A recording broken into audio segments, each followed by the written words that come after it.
Hello guys, welcome to my channel, Hello Girl DIY. Today we're going to be doing a lighted lantern display, which I hope you all love. So I was really excited to find these paper lanterns at Dollar Tree. They had the blue and the hot pink, and those came in a 2-pack, one bigger and one smaller. I don't remember the exact dimensions, but I went ahead and picked up both of those. And then they also had these smaller LED lighted lanterns. Sadly, the one I got didn't work, but I was okay with that because I like to add some variance and style to my display. But they did come in a variety of styles, and I went ahead and picked up the solid light pink one. So once I had picked up my lanterns from Dollar Tree, it was time to assemble them. So after I removed the packaging, I'm going to go ahead and remove all the pieces. There's 2 paper lanterns and 2 metal pieces. And the way I like to assemble them is to first stretch them out some to get the creases to open up. And then I take my metal piece. I take the part that just has those little 2 notches on the bottom, and I stick it through the top or the largest circle of my lantern. Then I do it so that those little notches fit on the sides of the little or smaller circle on the bottom of my lantern. Then I take those little, I call them ears, on my metal piece, and I fit them into those little metal circles on the top. So the bottom's fitting like that, and then I just push the metal piece in, and I pull the lantern up so that those little ears fit into those little round rings. This is what keeps it up and nice and open.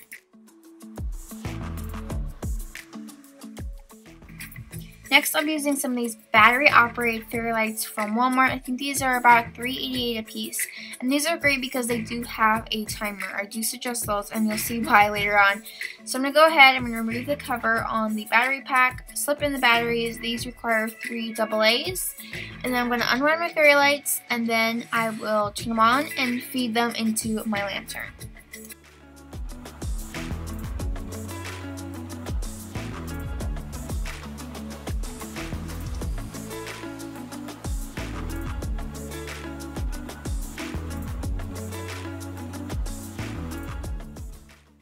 So now it's time to go ahead and feed those fairy lights into my lantern.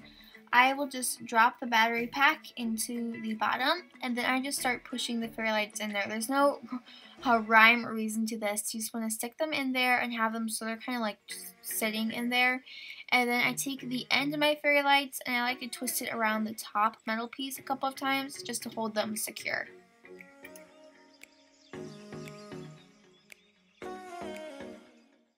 Now it's time to go ahead and add in the hanger. I'm going to be using some of this Omniflex fishing line. I think this holds up to 8 pounds, but I'm also going to be doubling it over, so it'll be super strong, plenty strong for what we need it for. And I just cut a piece, and then I take the end of it and feed it through that little hook on the top. And you may need to close that circle some, just to make sure that your fishing line doesn't slip off.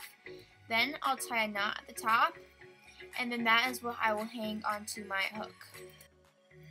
And you want to make sure that you do this on all of your lanterns. And I suggest doing one long piece so that you can adjust it and make them varying heights if you want when you're done and you're hanging them up. So now it's time to go ahead and put up my hooks. These are 1/2 pound command hooks. They are clear, so they should blend into your ceiling more.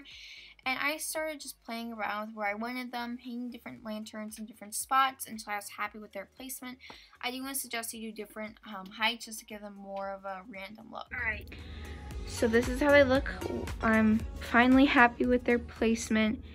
It took me a while to get them until how I liked them. How I have the 2 big ones on the side, and then I've got like these 3 small ones, like varying heights, kind of in a cluster here. And I did use command hooks to secure them. I just slid them on, slid them off. They'll be really easy to take down and put back up as needed.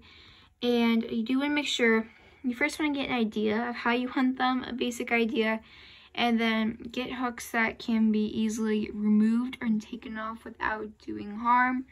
With the command hooks, I've had pretty good success. I do have a couple. I've had a couple that do damage to paint or drywall, but for the most part, they are removable and they do no harm. But yeah, you just want to make sure that you have something that can be moved until you're content with how they look. Alright, so like I was saying, guys, I have fairy lights in all of them. I did fairy lights just because I liked how they glowed inside of the lanterns. They had these like little pieces of bright light instead of like a puck light to where it just turned on and filled the whole thing with light.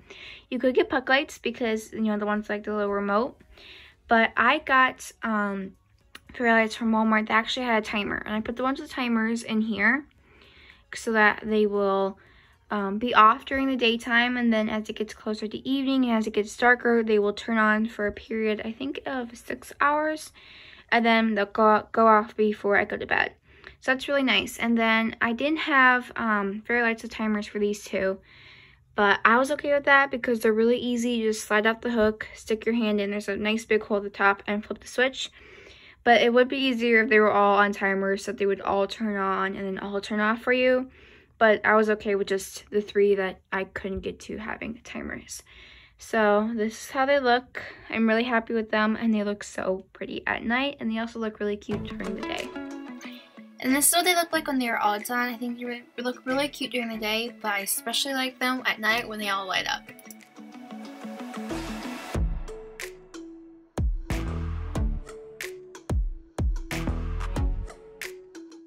Alright guys, that's it for this video. Thank you so much for watching. If you like this video, please give it a big thumbs up and hit that red subscribe button.